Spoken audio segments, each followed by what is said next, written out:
Knowing this near universal pattern helps to assess new brands and existing ones. What don't marketers know? Quite a lot, don't you? I actually live in an anything-goes world where the latest fashion or fad drives an awful lot of practice. Segmentation is the recognition you can't serve everyone with equal satisfaction. This is the Zac Anesbury Show. Welcome. On today's podcast clip, we have Associate Professor Müller from Northwest University, South Africa.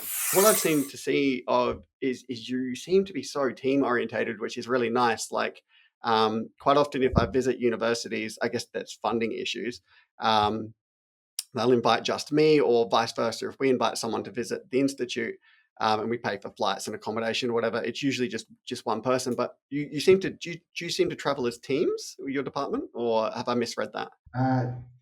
There is definitely a notion to travel more as a team.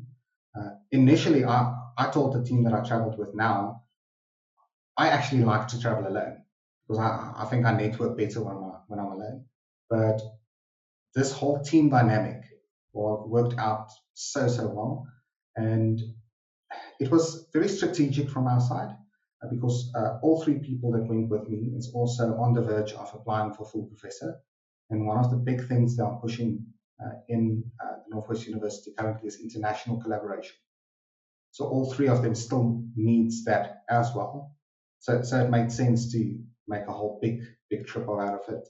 And I think we made enough connections that each one of us can benefit from it. Yeah, I absolutely love that you are putting aside your personal preferences for the betterment of your team. That's fantastic. Because you really are playing that role of facilitating these collaborations, which are going to benefit your department. Yes, there's that little bit of like selfishness there that we all sort of have, but it comes from a really good place of, you have three staff and they're aspirational as well, and they also need to kick a few goals. So if you can help them in that way, I think that's really cool. So because you said, I think earlier, that you have roughly 26 staff, if roughly, give or take. Do you conduct annual performance reviews with your staff? Yes, there's basically three instances a year that we meet with staff, or that I must meet with staff. Okay. Usually it's at the beginning of the year, which is task agreement. What are you planning to do? Or what do I expect you to do this year? At the beginning of the year, it's the mid-performance review. How's it going? Is there anything that I can help you with? Is there any targets that needs adjustments? Why? And then at the end of the year is the final performance review. Did you do what we set out to get done? And are they, I'm guessing the big blocks are things like, and it depends because everyone has different allocations, but I'm guessing it's teaching, research, and then like engagement or something like that? Community engagement. So how do you play a role within your local community and then also the academic community as a whole? Yeah. And then also an administrative or a leadership portion, committee involvement, attending certain meetings, stuff like that. I must say, these processes is usually a very paper-based process. Here and there, a manager will call in a team member to explain further what they meant on the papers. But from my research, I'm really passionate about internal branding and how to build your brand from the inside out. And I saw these opportunities as ways to really connect with the team, to delve deeper. And every year, like the first year when I did my task agreements, staff was like, what the hell is going on? We don't know what, because we usually play some sort of a game. Because I've realized the moment you get someone to relax and have fun with them, they open up so much easier.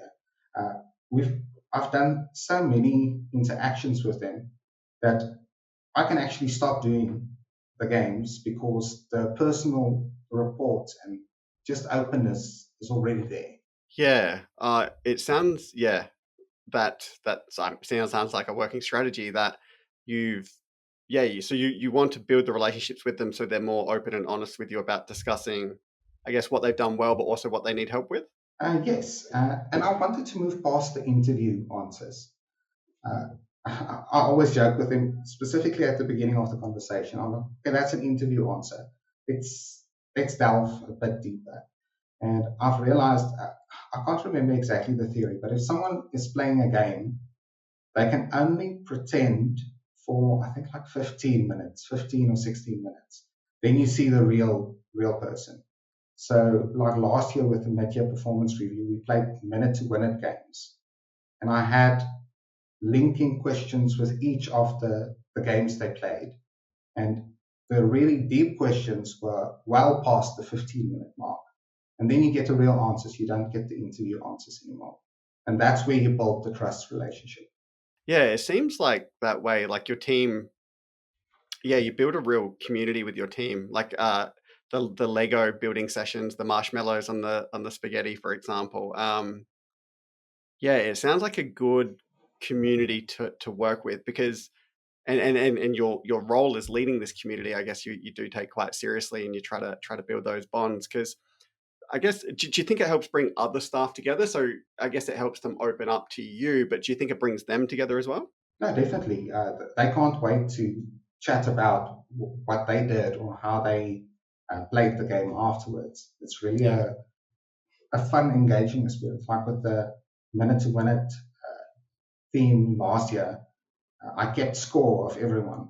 And at the end of the year, during our year-end function, the top people in each of the games played against each other. So it's really creating this nice team dynamic.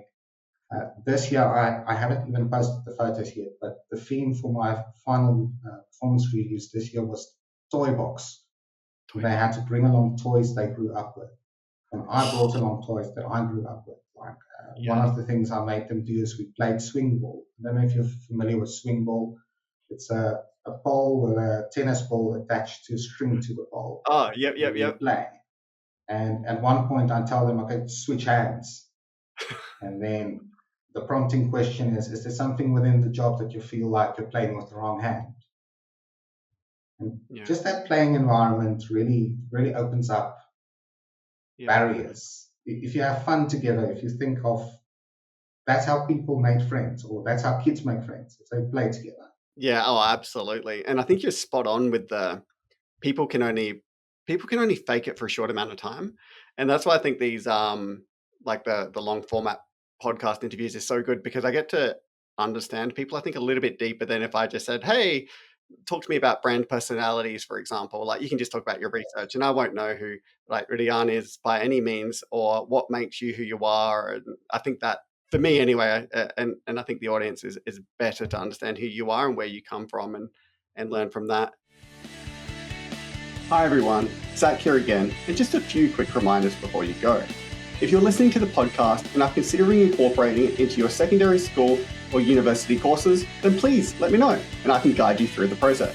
If you're enjoying the show and getting some insights from it, then please leave me a 5-star review on your podcast listening platform. It would go a long way to spreading the word. If you know someone who would benefit from this content, then I would be thrilled if you could consider sharing this episode and its knowledge with them. And finally, thank you for becoming part of the community for this show.